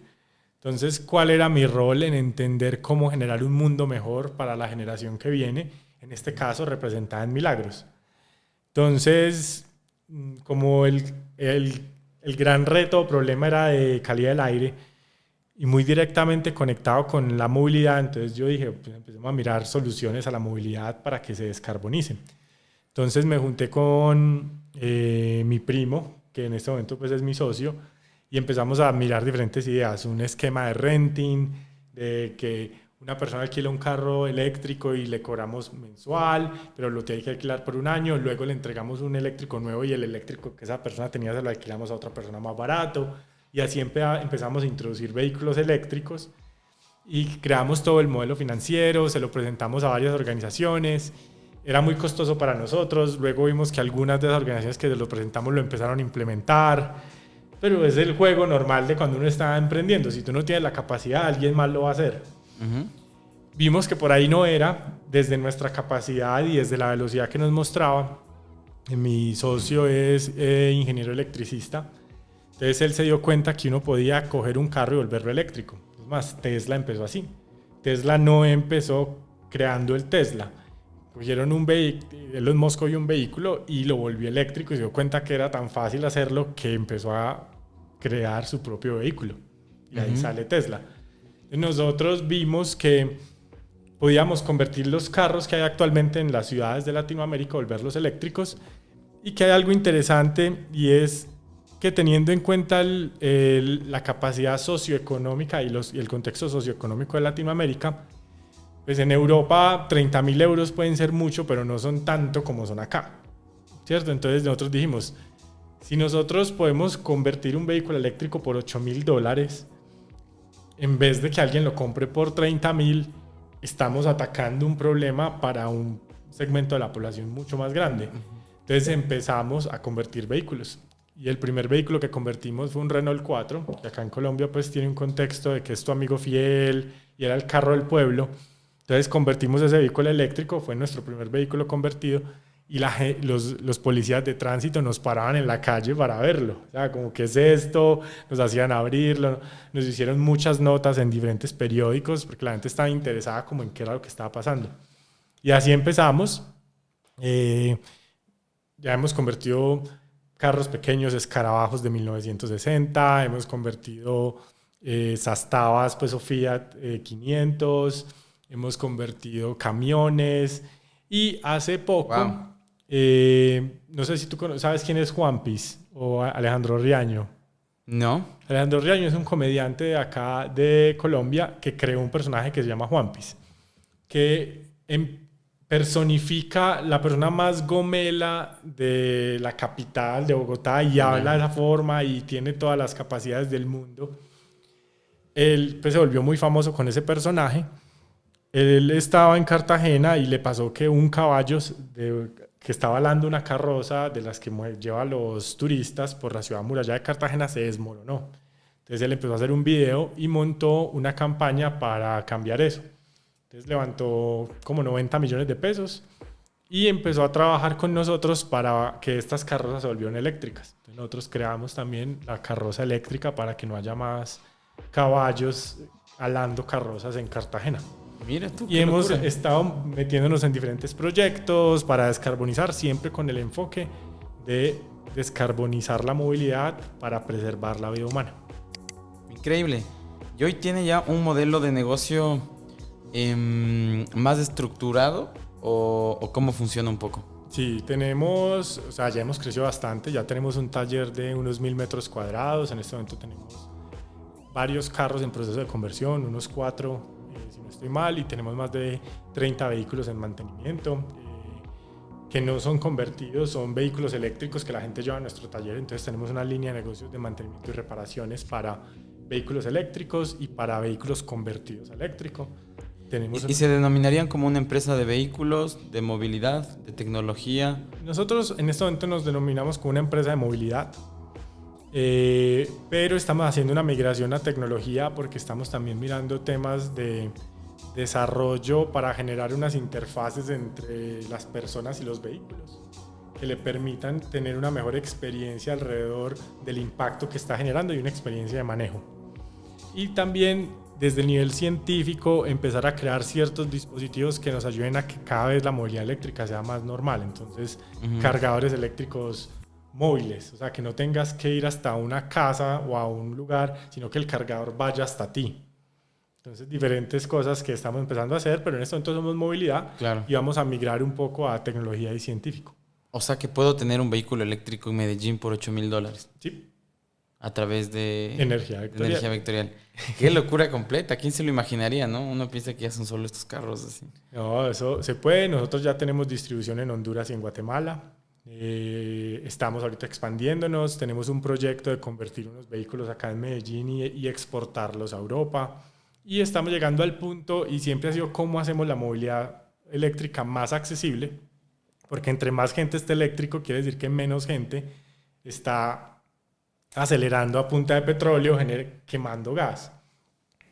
Entonces estamos también a testear un proyecto donde tú no nos tengas que pagar $8,000, sino que nos pagues $100 o $200 mensuales por un tiempo, y ahí tienes tu vehículo eléctrico. Súper, bajo un modelo de Mobility as a Service. Mobility as a Service, de renta, por ejemplo, un leasing, utilizar diferentes herramientas financieras, o el Mobility as a Service, como tú lo mencionas, que lo vuelva mucho más accesible, porque $200 posiblemente es lo que tú te ahorras entre la gasolina y la electricidad, en lo que sería el mes a mes. Totalmente. Entonces estamos buscando siempre nuevas formas de cómo hacerlo más accesible. ¡Qué locura! Entonces transformamos autos, ¿no? O sea, si yo llego como con el menú de este es el auto que quiero que me transformen, y me lo transforman, ¿o tienen como unas opciones de autos? Entonces, hay varias modalidades. Tú tienes tu carro y nos lo llevas y dices, conviértame este carro eléctrico, entonces nosotros te hacemos una evaluación para entender qué tipo de carro esperas. Si tú viajas mucho por fuera, entonces tenemos que ponerle más baterías para que tenga más autonomía. O si ya cambia. Más o menos la autonomía, ¿en qué rangos están? Nosotros normalmente los hacemos de 150 kilómetros por carga. Una persona normal, luego de la investigación que nosotros hicimos acá, fue que se mueve entre 20 y 25 kilómetros al día, ¿cierto? Entonces, si le ponemos un... Citadino, digamos. Citadino, exacto. Entonces, si le ponemos autonomía de 150 kilómetros, quiere decir que te dura toda la semana con una sola carga. Y esa carga en este momento está alrededor de los $2 para toda la semana, ¿cierto? Qué locura. O sea, tienen que ir a sus lugares a cargar. Lo puedes cargar en la casa. Nosotros desde la casa. Y nosotros le tenemos para que lo puedas conectar a la pared. Ya. No necesitas una estación de carga ni siquiera. ¿Qué hacer cuando tengo distancias largas de viaje? Entonces ahí ya a uno le toca empezar a planearse diferente, ¿cierto? Porque tiene que buscar en dónde hay estaciones de carga. En este momento no hay muchas estaciones de carga entre ciudades principales. Hay algunas, pero entonces hay que planearse muy bien. Lo que normalmente decimos, o la gente nos dice, bueno, pero cuando yo quiera ir a la costa o a Barranquilla, ¿qué hago? Entonces uno les pregunta, ¿cada cuánto vas a Barranquilla manejando? ¿Cierto? De Medellín a Barranquilla hay 12 horas, ¿cada cuánto haces ese viaje? No, una vez al año. Entonces, en realidad eso no es un impedimento para convertirlo, porque tú puedes convertir el carro, mantenerlo acá en la ciudad, y el fin de semana que te vas para Barranquilla manejando, alquilas un carro. Y ya. Y ya, mientras... Porque esto es como el que es del huevo o la gallina. Te cuento, la movilidad es un tema que me apasiona muchísimo y te vas encontrando con esas limitantes, ¿no? Como la infraestructura. Nosotros, en el caso de los envíos, ok, la logística, el transporte de las industrias más tóxicas. Reduzcamos, hace sentido bajar la huella de carbono a través de poniendo autos eléctricos y después vas y dices, ok, si quisiera poner todo lo que yo quiero, tengo muchos impedimentos por el contexto que hay, ¿no? Primero, los conductores, que en Latinoamérica del 70 al 80% son conductores independientes que no se educan y van hacia un cambio de renovación de sus activos. No hay una educación financiera para entender ese cambio de matriz. No hay un apoyo del gobierno tampoco y de las empresas, y dices como qué infraestructura necesitas para que ese auto funcione bien, ¿no? Como las electrolineras, como los mecánicos y todo el contexto y ecosistema. Entonces dices, okay, ¿qué es primero, no? Pero este tipo de iniciativas hacen que así te pase lo de Barranquilla, dices, ya, pues igual me compro, igual estoy aportando de que en 20 años van a decir, ¿en serio esto es una locura? ¿En serio no podías estar más de 150 kilómetros de un carro? Sí, humanos, no podíamos en este momento, pero gracias a todos los que sí compraron autos, hicieron que el mercado sea más grande y exponencial. Así que, energía vectorial. Vamos viendo un poco estos ya 4 o 5 años, ¿no? Sí, desde 2017 empezamos, hicimos prototipo 2018 y en 2019 nos constituimos oficialmente. Hicimos una primera ronda de inversión como para iniciar unas cosas y ahorita ya estamos en un proceso de que ya nos hicieron una oferta de inversión por $1 millón. Bien, muy bien. Toda la buena vibra, que les vaya increíble, chicos. ¿Cómo es su cultura? Cuéntame un poco más de la cultura de energía vectorial. Pues es interesante porque buscamos gente que esté muy apasionada por ese problema que tenemos nosotros de descarbonizar. Porque puede que en este momento sea la movilidad eléctrica, pero puede que en el futuro no sea la movilidad eléctrica. Entonces tenemos que seguirnos actualizando de cuál es la mejor manera que tenemos para que la gente no se muera por la cantidad de carbono. Y ya muchos dirán, qué férico tan trágico. El 12% de las personas que se mueren en los hospitales en Latinoamérica lo hace por enfermedades respiratorias conectadas con el cambio climático y la polución. Entonces hay mucha gente en toda Latinoamérica que se muere porque decidimos tener un carro y andar en el carro en vez de tener una bicicleta eléctrica, en vez del transporte público. Entonces hay un tema de comportamiento muy fuerte, pero en este momento de la humanidad estamos en un contexto de o hacemos el cambio o nuestros nietos no van a tener planeta. Y se ve muy lejos porque nuestros nietos, yo no voy a tener hijos, no voy a tener nietos, pero bueno, entonces, ¿en qué punto empiezas a ser responsable contigo y con los demás? Entonces, una cultura que busca mucho siempre encontrar la mejor forma de descarbonizar y traerle soluciones a los clientes de cómo le reducimos el precio lo más que podamos, teniendo en cuenta para lo que él va a utilizar el vehículo. ¿cierto? Y ahí es donde también tenemos nosotros una ventaja, es cuando una empresa viene a nosotros y quiere volver eléctricos sus camiones de distribución de última milla, en el mercado encuentra camiones que pueden valer $60,000, $70,000, que les dan 200 kilómetros de autonomía. Pero un camión de última milla nada más necesita moverse 30 kilómetros al día.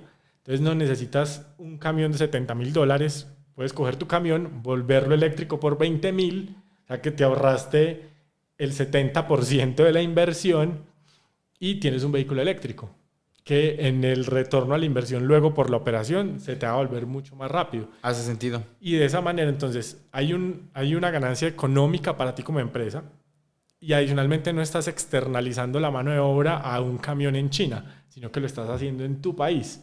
Entonces estás generando empleo también en tu país de alta tecnología.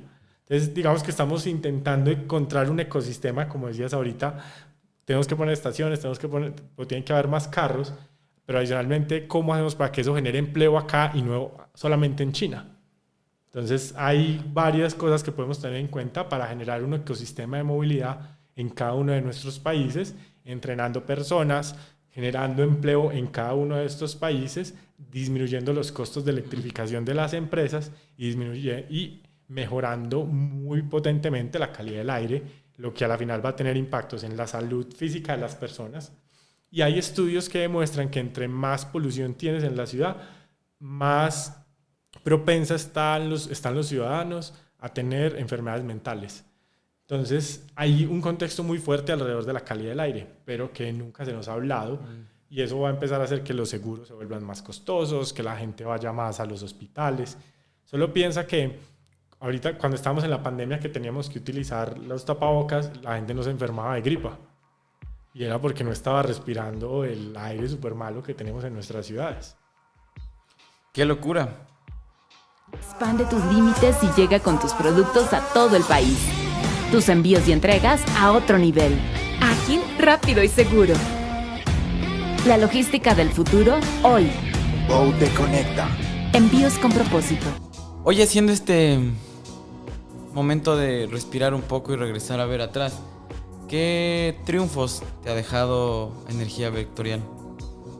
Y éxitos que crees que ustedes han hecho que ha construido un mejor planeta a hoy. El camino ha sido muy duro porque hemos recibido muchos nodos en el camino. Nosotros como socios tenemos una lista negra de toda la gente que nos ha dicho no, diciendo cuando esto crezca vamos a volver donde ellos y les vamos a decir ustedes pudieron haber sido los primeros pero no quisieron. Entonces convertir ese primer carro a eléctrico fue un triunfo muy grande porque era primero demostrar que se podía hacer, que eso va a generar impacto, que ese carro en 5 años no ha vuelto al taller para mantenimiento ni para nada. Entonces es un triunfo muy grande de que esto tiene un potencial muy alto. La primera contratación de una persona por fuera de los fundadores, o sea, tener tu primer empleado y tener esos recursos ya recurrentes. Ahorita pues ya somos un equipo de 8 personas en Energía Vectorial. De esas 8, 6 son técnicos y el equipo pues de operaciones del taller. Entonces, cuando nos pasamos para el nuevo lugar, o sea, 1,000 metros cuadrados, una bodega inmensa, cuando antes estábamos en un garaje donde cabían 4 carros y era ya todo el mundo apretado. Ahora llegamos a una bodega de 1,000 metros, que el techo está a 10, 11 metros de altura y llegas y es como... O sea, esta gente es inmensa y no, nosotros seguimos siendo un emprendimiento pequeño, pero que nos estamos moviendo mucho por ese propósito de descarbonizar todos los días más. Entonces, contratar la primera persona, pasarnos a ese local, la conversión del primer carro, pagarle el primer sueldo a mi socio, que es el que se metió 100% como el director de operaciones y de descarbonización, él es el que hace todas las conversiones. Son pequeños triunfos. Y ahorita cuando nos hicieron la oferta de inversión por un porcentaje de la empresa, esa primera vez que nos ofertaron esa cantidad de dinero fue como, algo estamos haciendo bien, ¿cierto? Que hay gente que quiere invertir en esto teniendo en cuenta que nosotros generamos un impacto inmenso y quiere escalar este impacto con nosotros a muchas más ciudades. Eso fue también un triunfo que yo me acuerdo que mis socios y yo nos fuimos esa noche a celebrar y lo único que había pasado era que nos habían hecho una oferta. Nosotros no dijimos que sí, no habíamos pasado la debida diligencia, nada. pero solamente como el reconocimiento que alguien tiene el interés por escalar eso y que nos creyeron el pitch y toda la estrategia y la visión que tenemos, fue como un momento de celebración para el equipo. Total. Y bueno, el éxito son un cúmulo de fracasos. De muchos fracasos. Cuéntanos de esas cagadas más icónicas que recuerdas de energía vectorial que te hayan enseñado. Todavía somos muy lentos en responder cuando alguien nos requiere una cotización porque tenemos tanto trabajo en el taller y todavía no tenemos la capacidad de crecer en nuestro equipo de ventas, que eso ha sido algo lento. Entonces, varias veces le hemos cagado en no mandar cotizaciones a tiempo. Una vez que hicimos una conversión con un motor más pequeño que el que se requería, entonces el carro no andaba bien. Entonces fue una muy mala experiencia para el cliente. Y acá hay un tema de responsabilidad muy fuerte, es porque como nosotros estamos en una industria tan innovadora y nosotros estamos haciendo una disrupción a la industria eléctrica, o sea, solo el carro eléctrico ya es innovador. Y es algo muy estúpido porque el carro eléctrico existió hace más de 100 años, solamente que el lobby del petróleo le ganó a lo eléctrico. Entonces el carro eléctrico es muy innovador y nosotros lo que estamos haciendo es coger cualquier carro y volverlo, es una innovación sobre la innovación. Entonces tenemos una responsabilidad muy grande porque si esos primeros clientes no les va bien su experiencia, van a contar y eso va a hacer que se genere como una barrera para que la gente lo haga. Entonces tenemos una responsabilidad muy grande y ahí la cagamos. Que no hicimos bien el diseño de cuál era el motor que se necesitaba. Y de todas las conversiones, de todos estos 5 años que llevamos, solamente nos ha pasado esa vez porque aprendimos mucho de esa vez. Teniendo en cuenta ese tema de la responsabilidad, de que no solamente nos estaríamos dañando nuestro negocio, sino la posibilidad de mucha gente que está trabajando en temas de movilidad eléctrica. Súper, qué interesante suena todo esto. Y cuéntame cómo viene este hilo conductor con Impact Hub. Cuando nosotros empezamos en energía vectorial, era innovador lo que estábamos haciendo, pero todo el mundo nos veía como una startup de tecnología. Que está bien, somos en parte una startup de tecnología, pero nadie nos brindaba apoyo, ni soporte, ni entendía el tema de impacto. Entonces hacíamos pitch, la gente le encantaba, pero cuando hablábamos con los mentores, ellos no entendían la empresa como un todo, sino solamente como una línea de producción y dejaban de lado el tema de impacto. Entonces había cosas que la gente quería que hiciéramos que nos sacaban del tema de impacto, de descarbonizar. Entonces perdía completamente el sentido del porqué de la empresa. Entonces no había un ecosistema de apoyo y de soporte para emprendimientos de impacto acá en Colombia. Y recordé que en todos los viajes que había tenido había conocido una red global que se llama Impact Hub. Esta red nace en Londres hace 17 años y nace como una red de coworking, pero fue evolucionando a una red que lo que busca es potenciar los ecosistemas de emprendimiento. Y me pareció muy interesante porque la forma en que funciona es que cuando tú vas a un Impact Hub, si te gusta y eres emprendedor en tu ciudad y te la quieres llevar para tu ciudad, entonces te pones en contacto, haces un proceso de selección y si eres apto para ser dueño de un Impact Hub, ellos como red votan a favor de que tú puedas entrar a la red y tener un Impact Hub en tu ciudad. Entonces me junté con mi socio en Impact Hub que se llama Sebastián y decidimos traer Impact Hub acá para apoyar el ecosistema de emprendimiento de impacto en Colombia y apoyar a todos los emprendedores que no han tenido el mismo privilegio y oportunidad mía de hablar inglés, de viajar por medio mundo, tener contactos, para entregarles herramientas, conocimientos, metodologías, hacerles contactos con fondos de inversión a todos los emprendedores de impacto y que alguien les hablara en ese idioma de usted vio una problemática en la salud, venga, nosotros le ayudamos a montar una teoría del cambio y un modelo de negocio alrededor de esa problemática donde usted no solamente va a poder hacer dinero, sino demostrar que esto está mejorando el planeta. Es así, creamos Impact Hub, llevamos ya 4 años y más de 500 empresas han pasado por nosotros trabajando sus modelos de impacto, sus modelos de escalamiento, las hemos llevado en misiones empresariales a otros países para que hagan ese escalamiento internacional, les hemos hecho conexiones con inversionistas, de todo. Entonces ha sido una experiencia muy potente de ayudar a muchos emprendedores a crear esos modelos de negocio de impacto. Qué increíble. Y ver que esto es de dar para recibir, ¿no? Totalmente. O sea, los equipos de trabajo y las startups, las empresas, y que no está siendo respetado únicamente por cuánto facturas, sino por qué impacto realmente estás generando. Que en muchas comunidades también tuve la oportunidad de una de las primeras comunidades a las que llegué, una aceleradora que se llama Impacto en la región y con sede en Ecuador. Y era interesante porque al final los humanos con los que nos rodeamos también definen un poco perspectivas de las cosas y qué ponderamos como bien, como mal, como éxito, como fracaso. Y es chévere que desde el inicio llegues a una comunidad que le importe el impacto, que diga, ok, te voy a ayudar a medir cuánto impacto social o ambiental le estás generando y que tenga la misma importancia de cuánto estás facturando.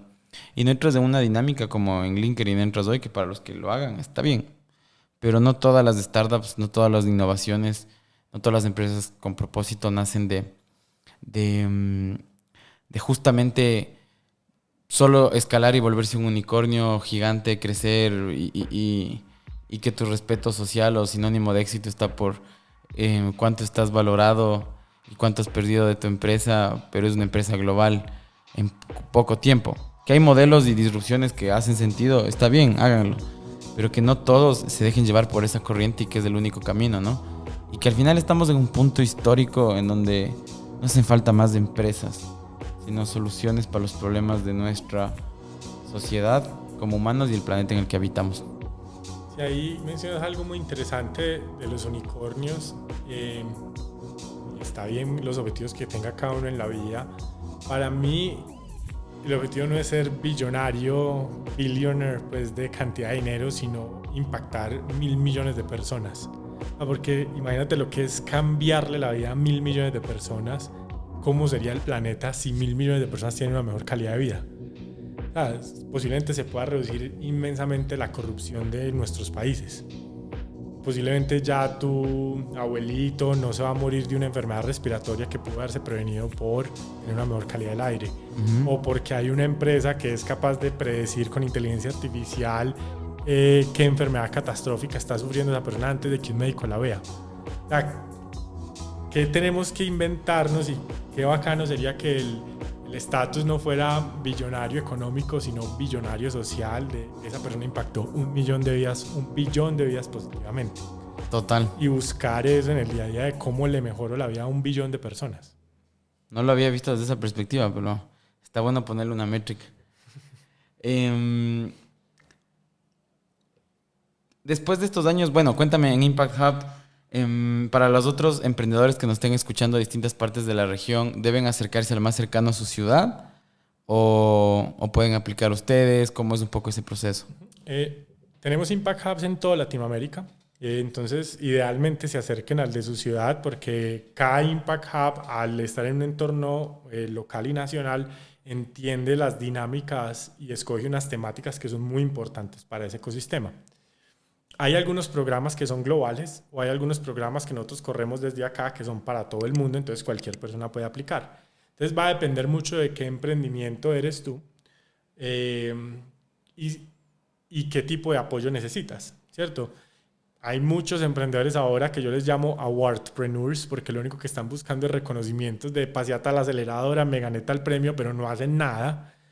El objetivo no es entrar a una aceleradora, el objetivo es mejorar tu emprendimiento y una aceleradora puede ser la forma, pero hay que entender muy bien el programa de aceleración al que estás entrando y qué objetivo tienes en ese programa de aceleración para que no pierdas el tiempo, porque el recurso más preciado de los emprendedores es el tiempo que tienen para que su emprendimiento crezca a la velocidad que necesita crecer para generar el impacto que se necesita y de esa manera, si lo que necesitas es inversión, conseguirla para crecer en el mercado, lo que sea que tengas que hacer. Entonces hay muchos emprendedores que saltan de aceleración en aceleración o de premio en premio y dejan de lado las ventas, la sostenibilidad, tu equipo y empiezan a generar una burbuja completamente falsa y generan mucha presión sobre ellos mismos y empiezan a tener afectaciones en su salud mental y en su estabilidad emocional. Entonces, oye, acabas de dar en un golpe así, pero en un problema latente en esta comunidad y en esta tribu de founders.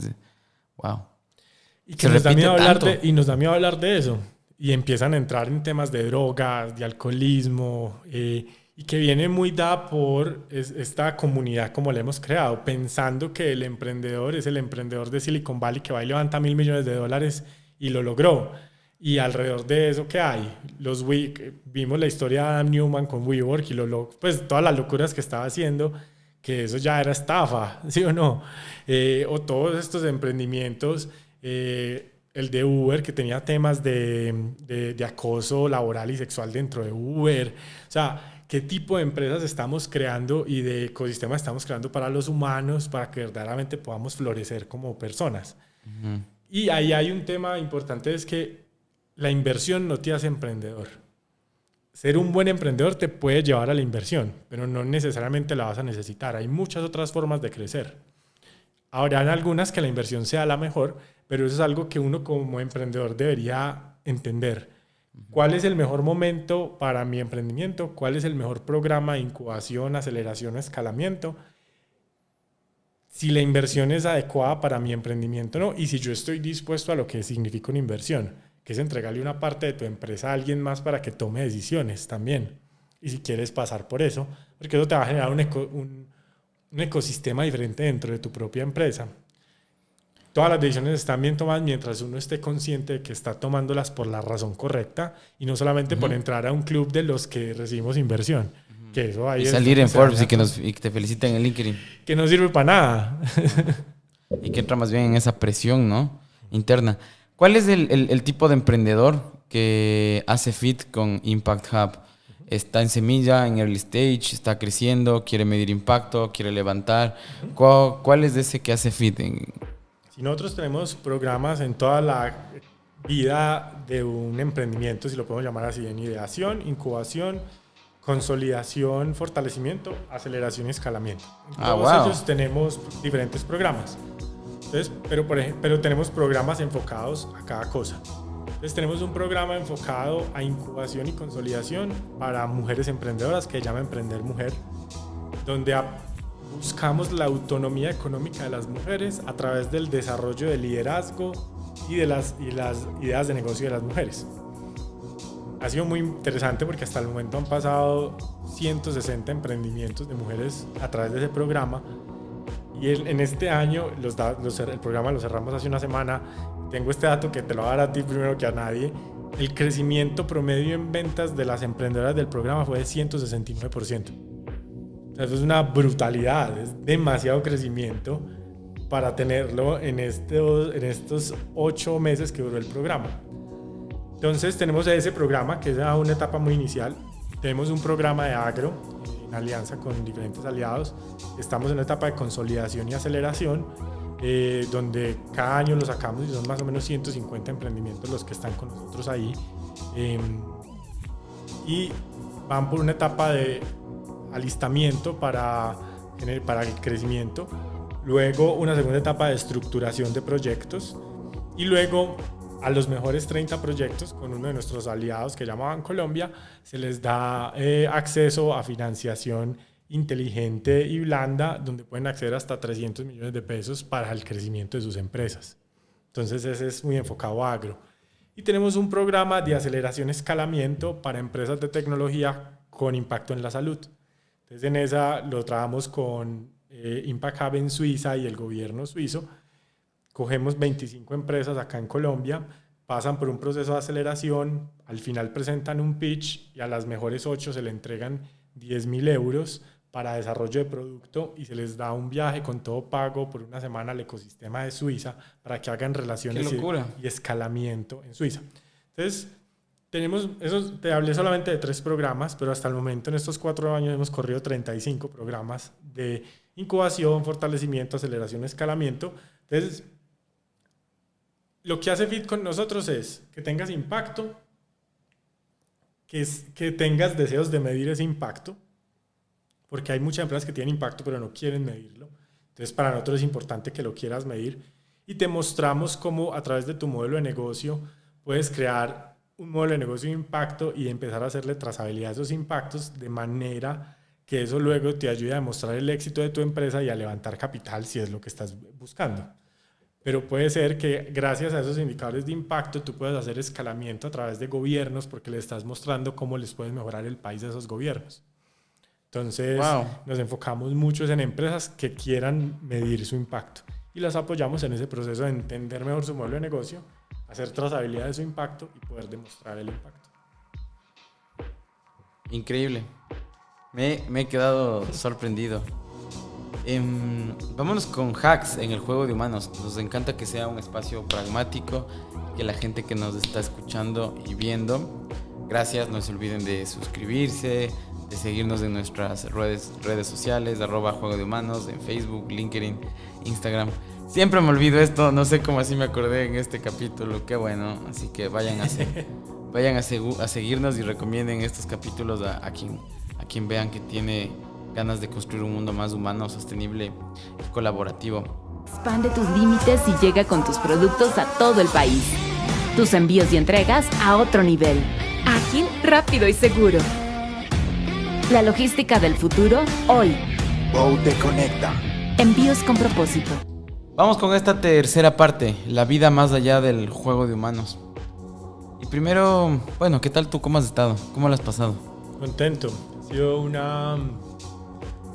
Cuando uno habla también se da cuenta y como consejos a uno mismo y como rememorar eso por lo que hemos pasado, las enseñanzas. Ha sido también un viaje mucho de introspección. Antes, muchas gracias por estas preguntas. Justamente jugamos con las líneas de tiempo en esta parte y vamos primero con el pasado. ¿Qué le dirías a tu yo de los 20? Que no le tenga miedo a las cosas, o sea, que tome riesgos. Hay un momento para todo en la vida, ¿cierto? Y en los 20 es cuando uno más riesgos puede tomar, porque es posiblemente donde uno no tiene tantas responsabilidades y yo no tenía tantas responsabilidades. Entonces, que se atreva más. Pues diría como, ¿a qué más me podría atrever después de haber viajado? No sé qué es. Creo que pude haber presionado un poco más los límites de muchas cosas y conocer más, conocerme más y exponerme a muchas cosas que de pronto no me di la oportunidad, pero que creo que hubiera sido interesante. ¿Cómo hubiera cambiado? Igual, estoy muy contento con lo que hasta el momento he logrado. ¿Y qué le dirías a tu yo de los 50 años si Dios y el universo permiten tenerte? Que ojalá no perdamos nunca esta ingenuidad de querer y buscar siempre una mejor forma de cambiar el mundo. ¿Cómo ves el mundo en 10 y en 50 años? Yéndonos vuelta para el futuro. Pues espero que sea un mundo más conectado desde el ser y no solamente desde el hacer o la tecnología, sino de que empezamos a sentirnos como uno, ¿cierto? De que para salir adelante y para ser una especie interplanetaria o para sobrevivir lo que sea que tengamos que sobrevivir, tenemos que pensarnos como uno y no como países separados. Entonces me gustaría ver un mundo y esperaría ver un mundo en toda su evolución y transición hacia el romper esas barreras invisibles que nos hemos puesto como humanos, que nos separan pero que en realidad nunca fueron reales. ¿Podcast o libros que nos puedas recomendar a la gente que tiene ganas de hacer cosas con impacto? No soy mucho de podcast. Conozco un par, el de Robbie Fry, me parece interesante. Hay uno que llama el 11% o 13%, no sé cómo, pero ese también es bueno. 13 me parece que es. Sí, no sé, la verdad, y no soy mucho de podcast. Yo escucho podcast de deporte porque me encanta la NBA y me encanta desconectarme y pensar en otras cosas. Libros, Radical Candor, me parece muy bueno, sobre todo para uno entender que no se lidera cuando no se le dice a la gente la verdad. No le tiene que decir a la gente la verdad, pero cuidar de la persona. Y Radical Candor muestra muy bien cómo hacer ese proceso. Entonces recomiendo ese.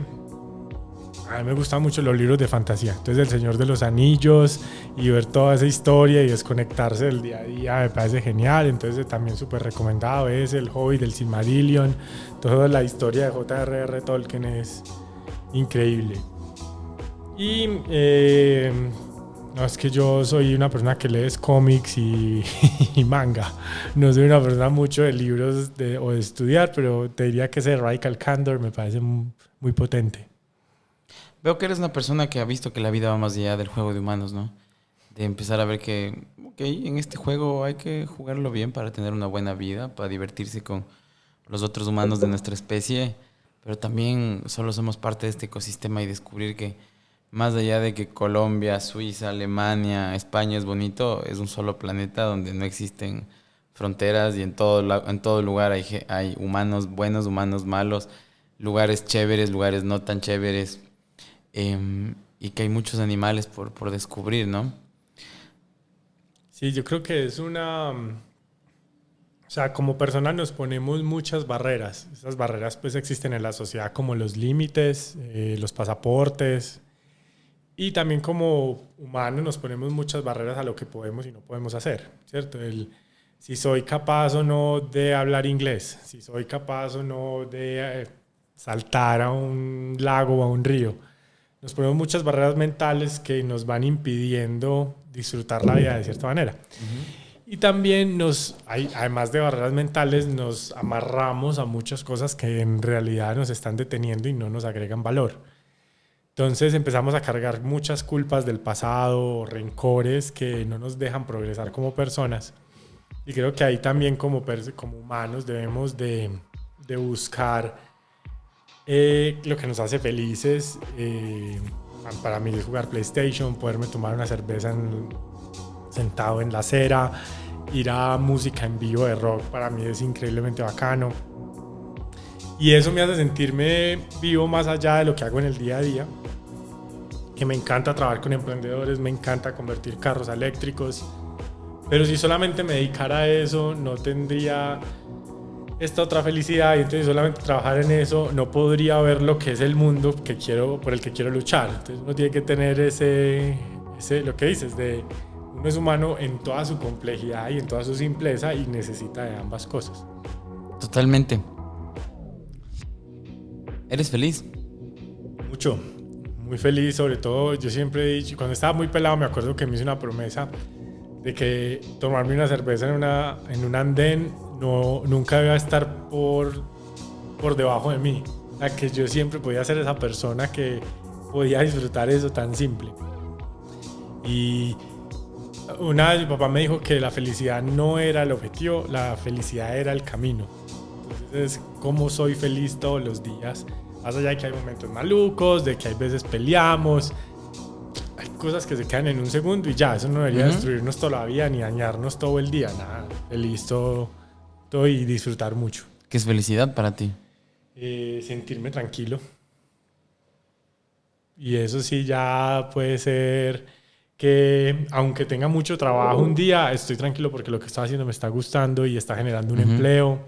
Aunque esté muy cansado, saber que ese cansancio viene porque me acabo de gozar un concierto que me dejó destruido porque me la gocé con todo y el otro día no tengo voz. Esa tranquilidad de que puedo seguir haciendo cosas. ¿Qué es éxito para ti? Lograr esa tranquilidad todos los días. ¿Eres exitoso? Sí, todos los días. Totalmente. Los días. Te agradezco mucho por este espacio, por habernos recibido en tu ciudad, Medallo. Que tiene todas estas palabras, estos sabores, colores, hemos hablado un montón. Y este acentito paisa, ¿no? Tú tienes un acento más neutro, como un ciudadano más global. Espero que sí, porque como he viajado tanto, pero cuando quiero puedo que sacar ese paisa, pues que todos hablamos así. Pero no, antes agradezco completamente con vos por este viaje, por el que acabamos de pasar, y lo que me decías fuera de cámara me marcó mucho.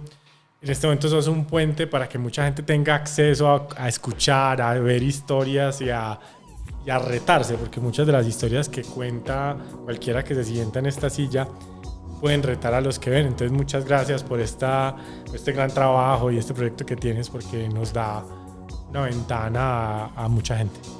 Muchas gracias, Fede. Y bueno, el juego final. Imagínate que tienes la atención de todo el planeta Tierra y los humanos en los que habitamos acá por un minuto. ¿Qué le dirías viéndole esa cámara y comenzando con la frase hola humanos? Hola humanos, enseña algo nuevo cada día, pero también aprende algo bueno cada día. Y siempre busca hacer una acción buena para otra persona cada día. Cuídense todos, a los humanos y a los aliens que nos escuchan. Ojalá Esperemos. Muchos aliens. Ojalá que sí, ojalá lleguen acá. Es que imagínate qué increíble decir cómo interpretamos acá. Juego de humanos. Este loco, ¿qué está haciendo? Qué buena forma de llegar acá y descubrir. Ojalá con el tiempo podamos añadir subtítulos para sus idiomas y puedan entendernos a través de este espacio. Muchísimas gracias a todos por quedarse acá. No se olviden de suscribirse, no se olviden de compartir a más gente que tiene ganas de crear cosas con propósito. Esto fue Juego de Humanos desde Medellín, Colombia, gira Latinoamérica 2022 con Federico Restrepo. Nos vamos, cuídense mucho. Chao, chao. Chao, que estén bien.